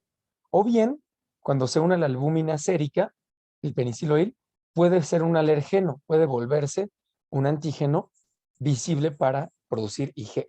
Nada más quiero decirles, porque ustedes tal vez ahorita se preguntan, oye, ¿la penicilina cuando hace alergia? Bueno, la penicilina puede hacer muchas cosas. Este grupo peniciloil puede desencadenar tanto hipersensibilidades tipo 1, cuando se comporta como apteno unido a la albúmina sérica, o bien el grupo peniciloil también se puede unir a un eritrocito y generar un apteno ahí y que sea una IgG lo que lo reconoce y con ello inducir la hipersensibilidad tipo 2 o citotóxica. ¿De acuerdo? ¿Dudas hasta aquí? Piezas clave. En este caso, es un evento citotóxico principalmente guiado por la IgG que ocasiona la muerte celular por el reconocimiento de alguna molécula en la superficie. Esta molécula puede ser propia o extraña, lo que da la característica de que sea citotóxica de manera directa o indirecta. Si es propia, es una respuesta tal cual, un anticuerpo contra lo propio. Si es indirecta, es alguna molécula que se está anclando en la superficie. ¿Qué se tiene que hacer? Pues eliminar la fuente de esta molécula si es posible. ¿De acuerdo? ¿Dudas hasta aquí? ¿no? Muy bien. Hay otra presentación de la hipersensibilidad tipo 2 o citotóxica que no es propiamente citotóxica. También se forman anticuerpos de tipo IgG contra algo propio, está dentro de aquí de lo directo, pero hay la posibilidad de que no mate a la célula, sino que tenga un efecto agonista o antagonista de un receptor celular. Ujú. Anticuerpos que reconocen, estamos hablando, fíjense, de IgG, que reconoce algún receptor celular, pero no ocasiona la muerte de la célula, sino que lo que ocasiona es una estimulación o un bloqueo de ese receptor. Ujú. Por ejemplo, se pueden producir anticuerpos que estimulan a un receptor, por ejemplo, en la tiroides. Y entonces se puede encontrar que acuérdense ustedes, fíjense de esto nada más, que los anticuerpos en su cara, si ustedes se acuerdan cómo está hecho un anticuerpo, en su sitio de reconocimiento del antígeno, es un molde. ¿Están de acuerdo? Ocasionado entre la cadena, los dominios variables de la pesada y los variables de la ligera. Esto ya lo hemos visto en muchas ocasiones. Entonces, aquí en el sitio de reconocimiento, en realidad hay un molde que puede tomar n cantidad de formas. Por lo tanto, esta forma aleatoria puede parecerse al sitio de acción de alguna hormona o de algún neurotransmisor. Si nosotros pensamos, les voy a dar un ejemplo. Este es un anticuerpo, pero si nosotros vemos por ejemplo, las hormonas que estimulan a la tiroides para que se libere la T3 o la T4, la hormona liberadora de estas hormonas, si viéramos esta hormona, puede ser que en su cara con la que estimula a la glándula, a las células glandulares, se parezca, la cara de la hormona se parece al parátopo del anticuerpo. Miren qué loco. Como esto se produce al azar, se puede generar casi cualquier forma. Por lo tanto, en este caso, el anticuerpo IgG está simulando ser una hormona y está teniendo un efecto agonista, por ejemplo, sobre la tiroides. Y está produciendo un hipertiroidismo secundario a la producción de un anticuerpo. ¿Sí se dan cuenta? Esta también es una hipersensibilidad tipo 2. Ya no, se le sigue llamando citotóxica, pero ya no es propiamente citotóxica porque no está matando a la célula, sino que está teniendo un efecto agonista. ¿De acuerdo? Ejemplo, esto que les hablaba del hipertiroidismo inmunológico secundario. Hay un anticuerpo produciendo el efecto de hipertiroidismo. O bien, puede ser que el anticuerpo, en lugar de que estimule el receptor, lo bloquee. Por ejemplo, el caso de la miastenia gravis. Miastenia gravis. Un anticuerpo que compite o que bloquea el receptor a la acetilcolina. Y entonces cuando la acetilcolina quiere ocasionar la contracción muscular, utilizando el receptor a la acetilcolina en las neuronas, en la placa neuromotora, está bloqueado ese receptor por un anticuerpo. Un anticuerpo está bloqueando el receptor a un neurotransmisor. Por lo tanto, los impulsos nerviosos o la contracción en la placa neuromuscular ya no se lleva a cabo porque un anticuerpo está estorbando ahí en medio. Y los animales van perdiendo fuerza en los músculos hasta que quedan inmóviles. Miastenia gravis es una hipersensibilidad tipo 2 que no hace un evento citotóxico, sino un evento antagonista. En la hipersensibilidad tipo 2, en esta citotóxica, encontramos enmarcadas algunas enfermedades autoinmunes. Ustedes pueden de repente encontrar que a la miastenia gravis también se le considera una enfermedad autoinmune. Así es, si es un anticuerpo contra lo propio. Sin embargo, en estas clasificaciones también se comparte que al final es un anticuerpo que reconoce una célula propia. ¿De acuerdo? ¿Dudas hasta aquí? ¿Dudas con la hipersensibilidad tipo 2? ¿Estamos todos y todas? No, Excelente. ¿Qué se debe hacer aquí? Bueno, generalmente cuando son anticuerpos contra lo propio, como en el caso de la miastenia gravis o de esta tiroiditis, hipertiroidismo, pues se tiene que disminuir la respuesta inmunológica. Bueno, antes de ir a los tratamientos. ¿Cómo se puede observar esto? Bueno, pues depende dónde esté el antígeno o qué células se esté atacando, lo que vamos a encontrar. Por ejemplo, en el caso de la diabetes mellitus tipo 1, en muchos casos es que, bueno, la mayoría, se forma una respuesta inmune contra las células beta del páncreas. Entonces, mata directamente esta citotoxicidad. Es de manera local dirigida hacia un órgano. Se elimina ese tejido, se matan las células beta del páncreas y el paciente ya no produce insulina. Por lo tanto, es un paciente diabético de tipo 1, insulino dependiente, pero lo que ocasionó eso fue una respuesta inmune, un anticuerpo dirigido contra células particulares que están presentes solamente en un órgano. Hay otras que se llaman, por ejemplo, así como hay este evento de agonismo que les platiqué, también puede haber eventos citotóxicos sobre la tiroides, la tiroiditis linfocítica. Pues, ¿qué pasó ahí? Que fue un anticuerpo contra las células de la tiroides, pero no eran anticuerpos agonistas, eran anticuerpos citotóxicos. Y la respuesta inmune destruyó la tiroides. Ahí en ese caso tenemos un hipotiroidismo. Pero está localizado, porque solamente afecta a ese tipo celular que está localizado en un órgano o en una glándula. Muchas de las respuestas autoinmunes están dirigidas hacia las glándulas. Entonces, ¿qué ocurre? Que hay esta presentación local, así como veíamos en la hipersensibilidad tipo 1, hay presentación de tipo local cuando las células que tienen o que son blanco de este anticuerpo, de esta IgG, están localizadas en un órgano. Pero también puede ser sistémica cuando el elemento o la molécula propia está presente en muchos tejidos. Por ejemplo, aquí tenemos el lupus eritematoso, el pénfigo. ¿El lupus qué son? Anticuerpos contra la cromatina. Imagínense, anticuerpos contra la cromatina. No, pues en todos lados hay cromatina.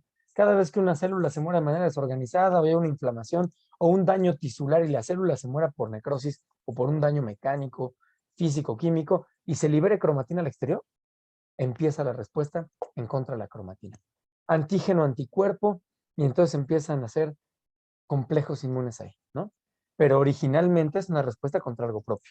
Ahorita vamos a ver qué pasa, porque en este caso, que les di, tanto lupus como pénfigo, empieza como una hipersensibilidad tipo 2, pero va a desencadenar otro tipo de hipersensibilidad, que es la 3, y ahorita vamos a estudiar.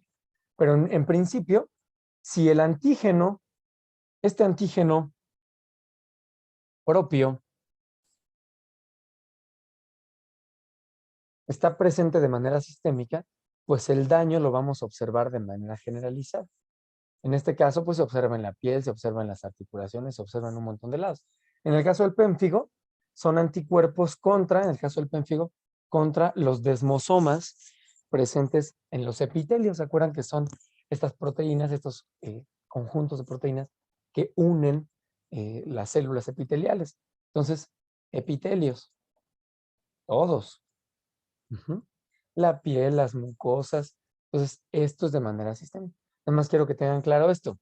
La hipersensibilidad tipo 2 tiene distintas presentaciones. La citotóxica clásica que ya explicamos, en la cual se produce anticuerpos IgG, poquita IgM, contra algo propio,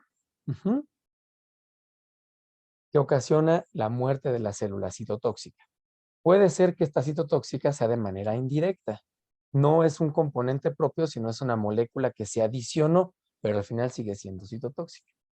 Además, saben que hay otra presentación de la hipersensibilidad tipo 2 que no ocasiona citotoxicidad, sino que ocasiona agonismo o antagonismo. Son otra de las presentaciones.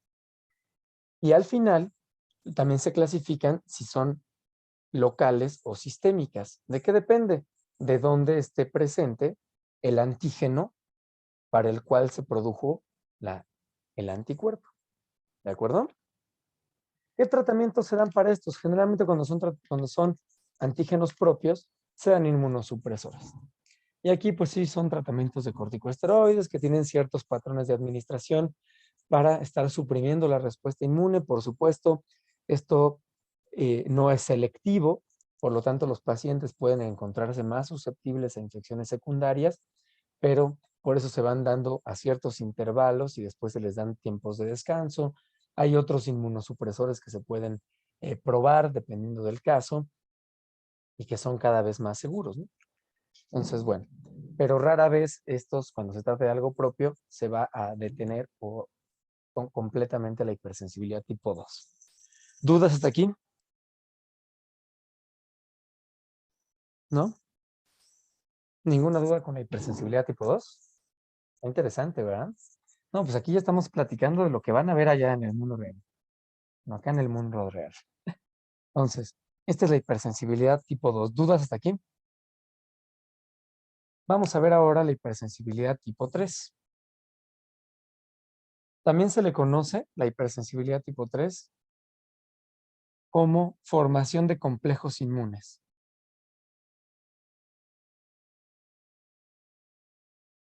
Formación de complejos inmunes. En este caso, también es a una unión principalmente de IgG con un antígeno. ¿Cuál es la diferencia? En este caso, el antígeno es un antígeno no particulado. Y es un antígeno en muy altas concentraciones no particulado. ¿Qué significa no particulado? Que es muy pequeño. Es o una proteína o un virus.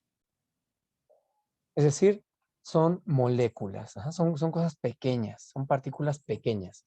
Cuando le llamamos algo particulado, generalmente nos referimos a células. Entonces, en este caso, la formación de complejos inmunes se caracteriza porque el antígeno es un antígeno de tipo no particular. Es un antígeno pequeño. Y entonces se forman cantidades industriales de unión antígeno-anticuerpo, muy altas concentraciones. ¿Qué tiene que estar pasando? Tiene que estar habiendo un ingreso constante y en alta concentración, o la presencia de una alta concentración del antígeno. Constante y en altas concentraciones de antígeno, lo cual genera una alta concentración de complejos inmunes. Ustedes saben que un complejo inmune es la unión antígeno-anticuerpo. A la unión antígeno-anticuerpo le llamamos complejo inmune. Normalmente estos complejos inmunes que se producen en los tejidos deben de ser eliminados y lo hacen principalmente las células fagocíticas, particularmente los macrófagos. Y dentro de los macrófagos, principalmente los macrófagos presentes en el vaso. Estos macrófagos, por supuesto, eliminan los complejos inmunes que están en la circulación sanguínea, pero los macrófagos que están en los tejidos eliminan los complejos inmunes que se forman en los tejidos. ¿Qué pasa con la hipersensibilidad tipo 3? Ocurre que se forman demasiados complejos inmunes que sobrepasan la capacidad de eliminación de los macrófagos o de las células fagocíticas. Entonces, hay tantos complejos inmunes que se sobrepasa la capacidad de eliminación del macrófago. Y se empiezan a acumular cantidades enormes de complejos inmunes. Es como, ¿alguno de ustedes ha tenido el infortunio de ir a levantar una queja a la Profeco? ¿No? ¿Nadie de ustedes?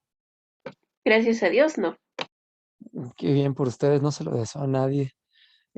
Una cosa espantosa. Bueno, la última vez fue un poco más eficiente, pero bueno, llegas y hay unos alterones de quejas, sobre queja, sobre queja, sobre queja, y 2 personas para atenderlos. Digo, no quiero justificar a la burocracia, pero la realidad es que están totalmente rebasados. No hay posibilidad de que puedan atender esa cantidad de quejas. Tu queja llega a formarse atrás de las 50,000 de la semana y pues nunca la van a poder atender, ¿no? Bueno, ojalá sí algún día y bueno, ahí puede haber cosas. Pero al final ese es un ejemplo para decirles, hay tanta la acumulación que este macrófago está trabajando a marchas forzadas, está sudando la gota gorda, este, está harto, ya está con una cara así de tristeza y de cansancio. Nunca va a acabar, no van a poder acabar con la cantidad enorme, está en su escritorio sentado este macrófago, y no va a poder acabar con el alterón enorme de papeles que siguen llegando. Y aquí viene otra célula cargando un diablito con nuevas cajas de archivos. Pues bueno, esto pasa inmunológicamente porque hay demasiados complejos inmunes que no se pueden eliminar por los macrófagos. Por lo tanto, empiezan a circular o se empiezan a acumular en los tejidos. Se empiezan a acumular en los tejidos.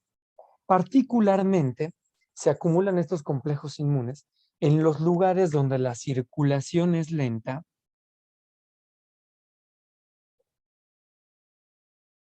o donde hay filtración del plasma.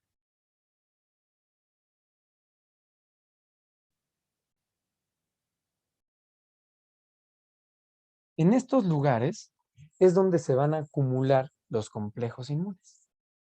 ¿Dónde son? Por ejemplo, en los plexos vasculares. Plexos vasculares, capilares, vénulas. Por ejemplo, en los riñones, donde se está filtrando la sangre. Por ejemplo, en las articulaciones, donde se forma el líquido sinovial. El líquido sinovial viene del plasma. Pues ahí también se pueden acumular. Por ejemplo, en el plexo coroideo, en el encéfalo, donde se produce el líquido cefalorraquídeo, en el plexo coroideo. Ahí también se acumulan. En la cámara anterior del ojo, donde se forma el humor vítreo. En la cámara anterior del ojo. En la cámara anterior del ojo. Todos estos lugares donde hay una circulación lenta o donde se filtra el plasma, se van a empezar a acumular los complejos inmunes. Y entonces se empiezan a pegar complejos inmunes, anticuerpos con antígenos pegados, y se empieza a hacer una pasta de esto en los tejidos. ¿Hasta aquí hay alguna duda?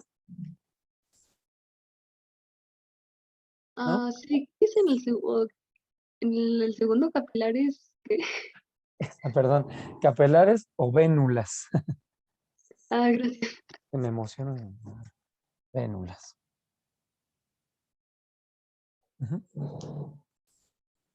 Ok.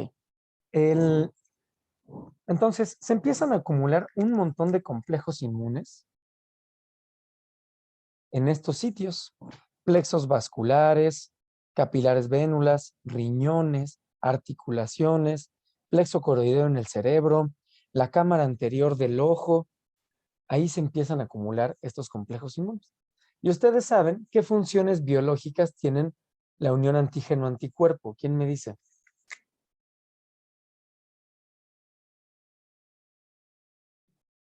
¿Qué se podrá estar estimulando cuando hay unión antígeno-anticuerpo? Y están todos ahí apelmazados.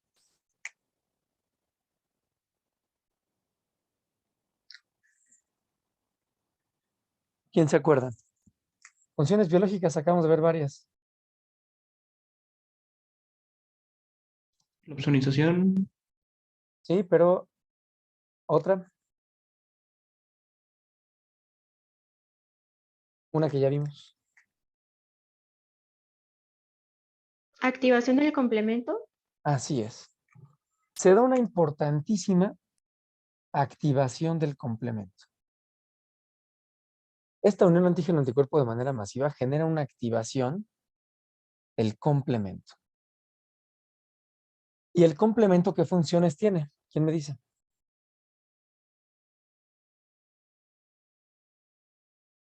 Lisis. Lisis, ¿qué más? Pero ahí no hay célula a la cual matar porque el antígeno es una Inflamación. inflamación, ¿qué más? Opsonización. Opsonización, pero ya vimos que opsonización está superada porque los macrófagos no se dan abasto, ¿no? ¿Qué más? Alguien dice en el chat. Quimiotaxis. Excelente. Quimiotaxis.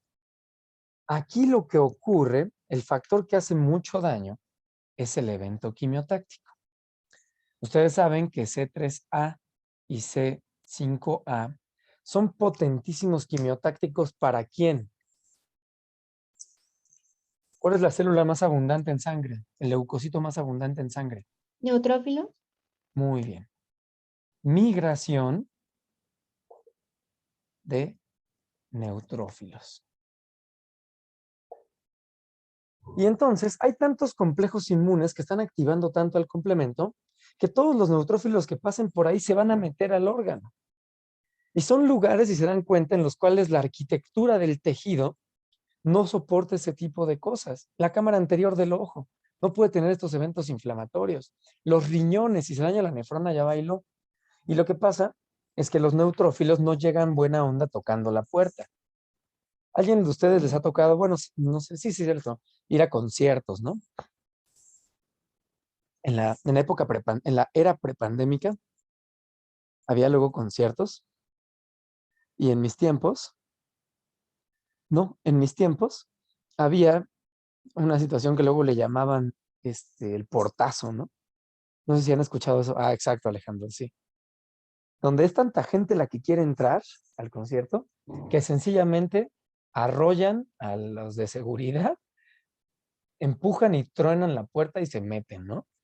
Algo similar a lo que pasa también en el metro Pino Suárez, Pantitlán a las 7 de la mañana, no sé si les ha tocado estar por ahí, que te arrastra la marejada de personas, te meten del vagón, te sacan, te aplastan, te bajan donde no querías, bueno, todos les ha tocado ese tipo de cosas, ¿no?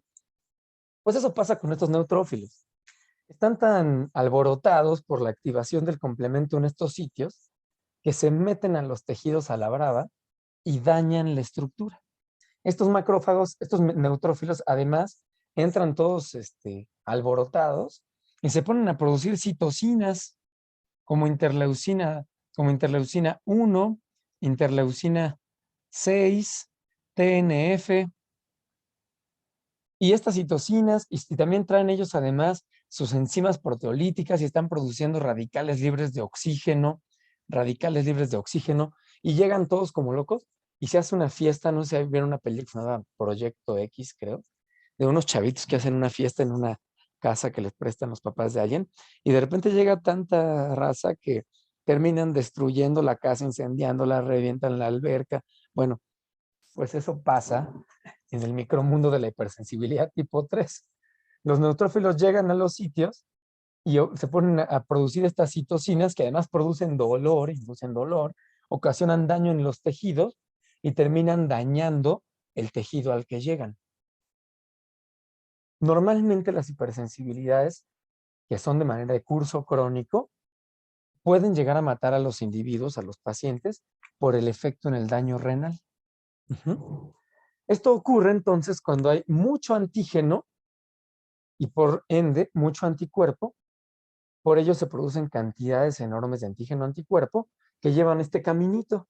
Se depositan en las regiones que les platiqué, ocasionan activación del complemento, migración por C3A y C5A de los neutrófilos y la llegada celular con la síntesis de citocinas y radicales libres de oxígeno.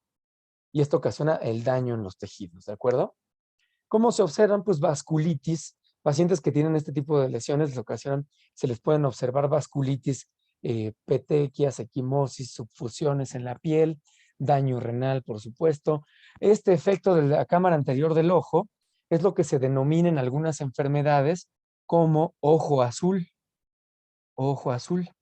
Y es que se observa el fondo del ojo con una película blanquecina o azulosa. Y es porque en algunas infecciones, por ejemplo, virales, aquí hay una infección. Esto se observa en muchas infecciones virales, en distintas especies, pero una característica es el rubulavirus porcino. Rubulavirus porcino o enfermedad del ojo azul. Es un rubulavirus de la familia Paramyxoviridae que ocasiona muchos virus circulando. Y como hay tantos virus circulando, hay muchos complejos inmunes y los complejos inmunes se depositan en la cámara anterior del ojo del cerdo y se le observan cuando le ves los ojos, tienen el fondo del ojo azul. Es el resultado de una hipersensibilidad tipo 3 en la cual se forman complejos inmunes y se están depositando en la cámara anterior del ojo. Se pueden observar también en moquillos, se pueden observar en otras enfermedades virales cuando tienden a la cronicidad. ¿De acuerdo? Ojo, estos antígenos que producen antígeno anticuerpo pueden estar ingresando de manera sistémica o de manera local también. Hay algunas presentaciones de hipersensibilidad tipo 3 que ocurren de manera local, por ejemplo, en una neumonía por hipersensibilidad tipo 3. Neumonía por hipersensibilidad tipo 3 es cuando los animales están inhalando frecuentemente esporas o algún antígeno que ingresa en altas concentraciones por la vía respiratoria. Aquí es muy común en el ganado la enfermedad del heno, le llaman, enfermedad del heno. Es cuando el heno o la pastura se queda húmeda y prolifera un hongo que se llama, me parece se llama Micropolispora faeni. Micropolispora produce un montón de antígenos que se producen en el heno. El animal se acerca a comer el heno y está inhalando el antígeno. Este antígeno ingresa en grandes cantidades por las vías respiratorias y está estimulando el sistema inmune y produciendo altas concentraciones de IgG. Y cuando el animal vuelve a comer al heno, entra el antígeno, y forma complejos inmunes de manera local en la mucosa respiratoria. ¿Cuál es la diferencia con el otro? Esta es una IgG. No es IG, es una IgG. Y se forman complejos inmunes en el epitelio respiratorio, en los alvéolos, y entonces pasa todo esto, se activa el complemento, llegan los neutrófilos, y el animal empieza con una neumonía, pero no cede a los antibióticos. ¿Qué está pasando? Pues puede ser la enfermedad del heno, y no es un evento infeccioso, sino es un evento inflamatorio inmunológico derivado de una hipersensibilidad tipo 3 y la migración de neutrófilos y la síntesis de citocinas inflamatorias. ¿De acuerdo? En ocasiones, una hipersensibilidad tipo 2 nos puede conducir a una hipersensibilidad tipo 3. Aquí está el ejemplo que les daba. Lupus. Lupus, pénfigo. ¿Hay mucho antígeno? Sí. Toda la cromatina. Toda la cromatina es el antígeno. Va a haber mucho, empieza como una hipersensibilidad tipo 2, porque son anticuerpos contra lo propio, ¿sí? Pero es un componente subcelular que cada vez que se muere una célula se libera más, hay más estimulación, hay más anticuerpo. Se inflaman más los tejidos, hay más liberación de antígeno, hay más anticuerpo. Y al final, una hipersensibilidad tipo 2 produce una hipersensibilidad tipo 3. Y de lo que se pueden morir los pacientes con lupus, no se mueren de la citotoxicidad en sí, se mueren de que se están acumulando muchos complejos inmunes en los riñones y los pacientes empiezan con falla renal. Entonces, ¿qué pasa? Puntos clave de la hipersensibilidad tipo 3. Se forman cantidades enormes de antígeno que ocasionan estimulaciones constantes de IgG y se forman complejos inmunes, muchos. El antígeno es no particulado, es un antígeno pequeñito. No está matando las células, está generando procesos inflamatorios a través de la activación del complemento que inducen a su vez la migración de los neutrófilos al sitio, la síntesis de citocinas inflamatorias y el daño en las estructuras. Ejemplo clave también de estos sistémicos, la artritis reumatoide. Seguramente la han escuchado en varias ocasiones. La artritis reumatoide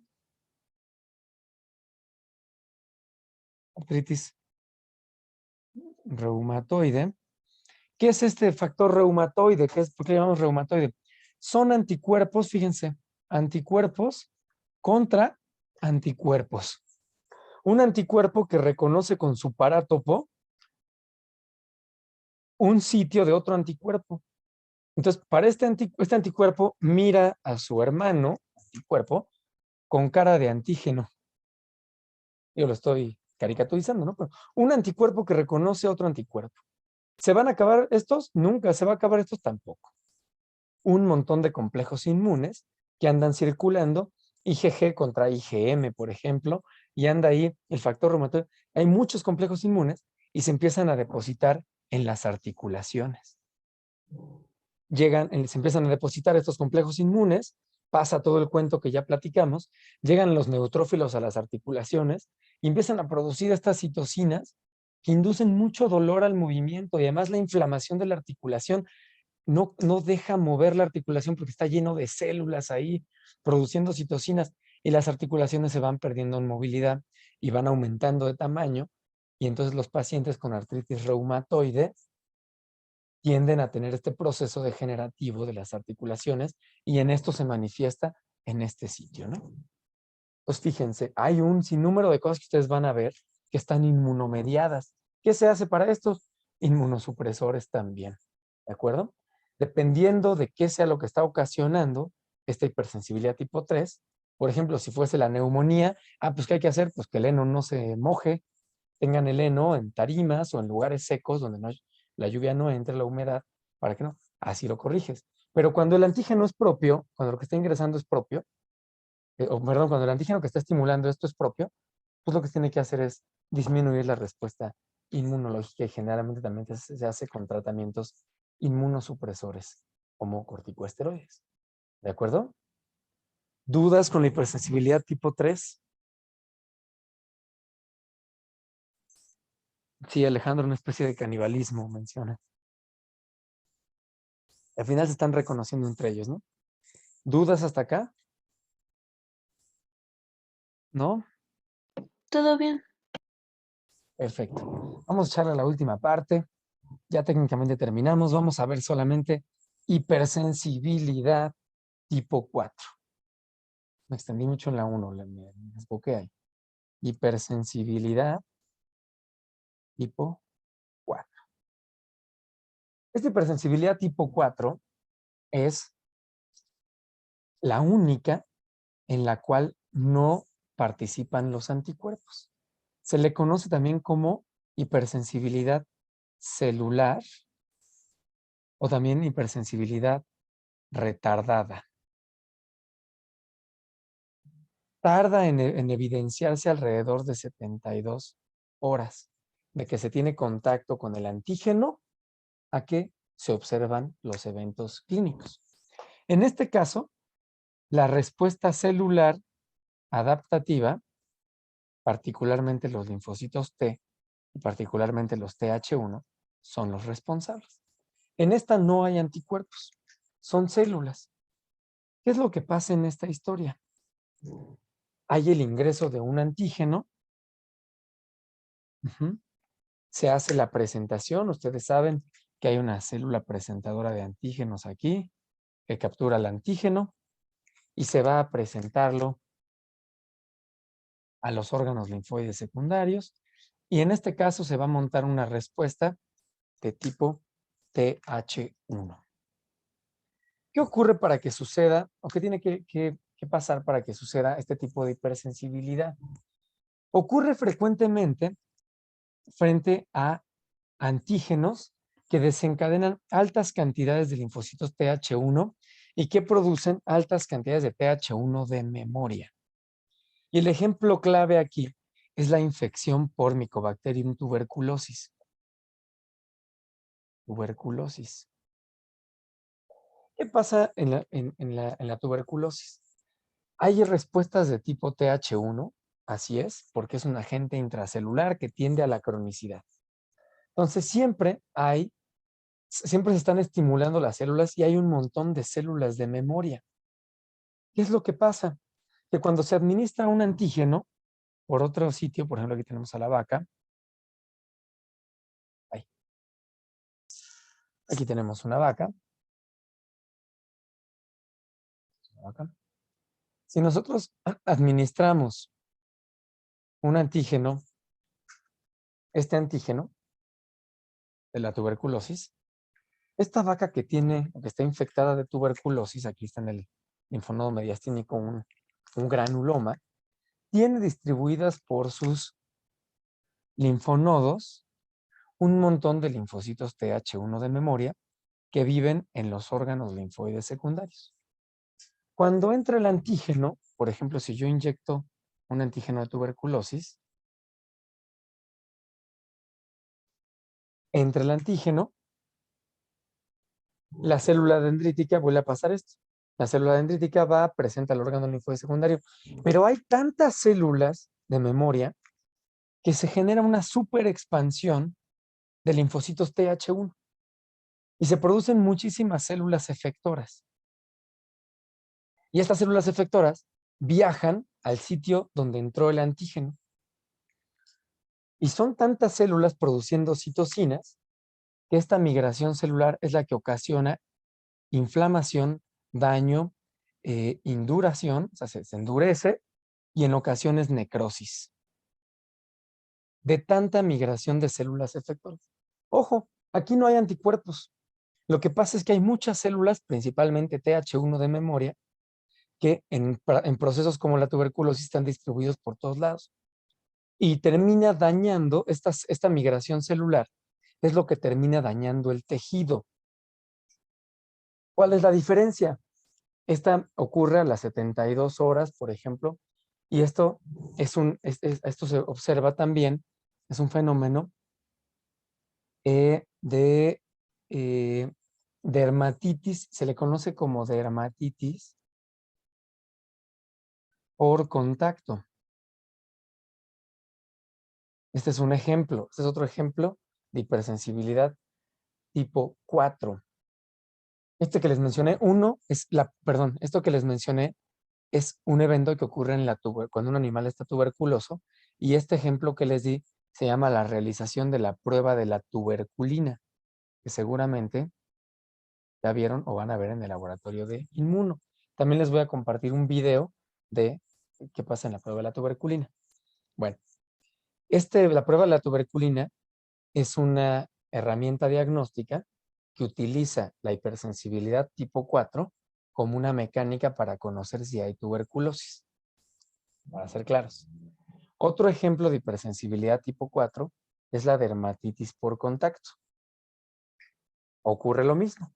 En este caso, ocurre frecuentemente contra algunos compuestos o resinas de plantas, por ejemplo, de los agaves, por ejemplo, de algunas otras plantas tóxicas como la Rus, se escribe así, Rus toxicodendrum, la mala mujer le llaman, qué nombre común tan machista, pero es la Rus toxicodendrum. El nombre coloquial de la planta es la hiedra venenosa o la llaman en los pueblos la mala mujer. Pero este tipo de plantas, algunas otras resinas, anilinas, pigmentos, pueden funcionar como antígenos inductores de respuestas TH1. Entonces, estas plantas, estos eventos, hacen que el paciente, el perrito se fue a pasear a casa de la tía y tuvo contacto ahí o fue al campo con la Rus toxicodendrum. Este contacto de la planta genera el ingreso de un antígeno que se presenta en los órganos linfoides secundarios y forma muchas respuestas de tipo TH1 de memoria. La siguiente ocasión, cuando ingresa el antígeno, vuelve a ingresar el antígeno y se vuelven a expandir las células de memoria y se forman muchas efectoras. Y en el sitio donde el animal tuvo contacto, en la panza, vamos a observar a las 72 horas, que es lo que tarda en hacerse la respuesta secundaria. Estos son los 3 días que tardan en inducirse las células de memoria para producir células efectoras. Vamos a ver la migración masiva en este sitio, inflamación, prurito, enrojecimiento, induración, lo van a tocar y está sólido, o en algunos casos necrosis. Ese es otro ejemplo, dermatitis por contacto. Ujú. ¿Cuál es la diferencia? Una es dermatitis atópica, la hipersensibilidad tipo 1. ¿Cuál es la diferencia? La atópica ocurre de que tienen contacto con el alergeno. En este caso, cuando hablamos de hipersensibilidad tipo 1, es alergeno. Tiene contacto y a los minutos o a las horas ya está el animal todo enroñado, ya está rascando, ya está chillando. Así es. En el caso de la hipersensibilidad tipo 4, dermatitis por contacto, tarda 72 horas en lo que se expanden las células y llegan las células efectoras al sitio y ocasionan todo este relajo. ¿De acuerdo? ¿Nos sirve el antihistamínico para esta dermatitis por contacto? Pues sí va a haber liberación de histamina porque hay daño en los tejidos, pero no nos va a servir, porque son células las que están llegando. No es el efecto que compita con el receptor de la histamina, el tratamiento. No nos va a servir. Aquí hay algunos otros tratamientos, por ejemplo, ciclosporina. La ciclosporina A puede servir para disminuir la mitosis y la migración de estas células. ¿De acuerdo? ¿Cómo lo podemos diferenciar? Cuando tuvo el contacto con el antígeno. Llega a algún lugar, a algún rancho el animal o fue a tal sitio, tuvo contacto con tal cosa y está bien esos días y de repente al tercer día ya lo encontramos con este tipo de lesiones. Bueno, pues se trata de una hipersensibilidad tipo 4 y no una hipersensibilidad tipo 1. ¿De acuerdo? ¿Dudas con la hipersensibilidad tipo 4?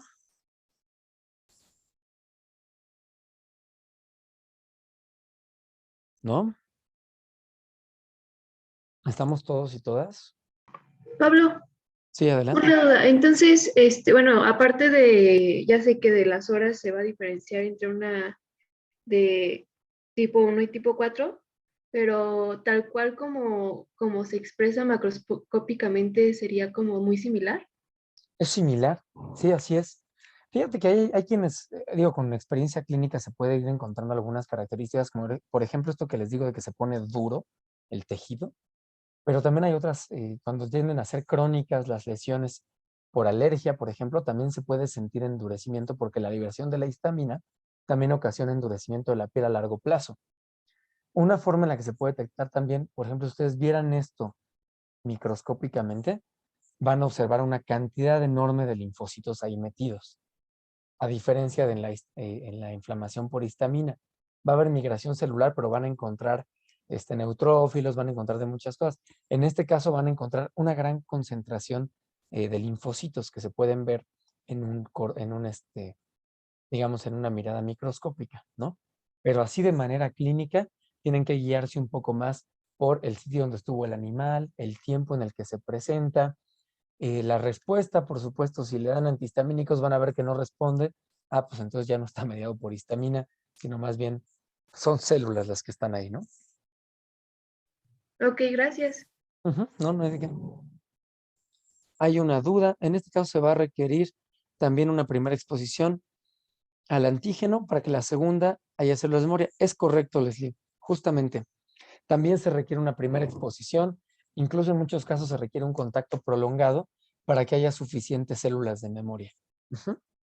Entonces sí tiene que ser mínimo a partir de la segunda exposición.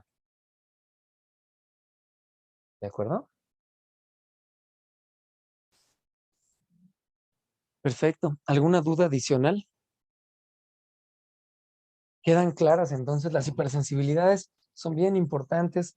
Ustedes técnicamente todo lo que les expliqué ya lo entendieron sin problema porque ya saben inmunología totalmente. Entonces, nada más no lo olviden. La hipersensibilidad tipo 1 también se le conoce como atopia o inmediata. Quien participa aquí principalmente es la IgE y todo lo que ustedes ya conocen. TH2, puntos clave, histamina, es muy rápida, dependiendo por dónde entra el alergeno, es que se va a montar una serie de tecnologías. La hipersensibilidad tipo 2, también conocida como citotóxica, saben que es el efecto sobre las células de principalmente IgG. Vamos a ponerla aquí por no diseñar también la IgM, pero principalmente la IgG, que ocasionan señalizaciones en células, que ocasionan la muerte celular o bien el agonismo o antagonismo de sus receptores, pero también son anticuerpos lo que están ocasionando el problema. Hipersensibilidad tipo 3, también conocida como complejos inmunes. El antígeno es un antígeno no particulado, un antígeno pequeñito, en tamaño, pero en altas concentraciones de antígeno que forman altas concentraciones de complejos inmunes que se alojan en los tejidos, activación del complemento, migración de neutrófilos, daño en los tejidos. También es dependiente de la IgG. Hipersensibilidad tipo 4. Aquí no hay anticuerpos, aquí son células, particularmente TH1.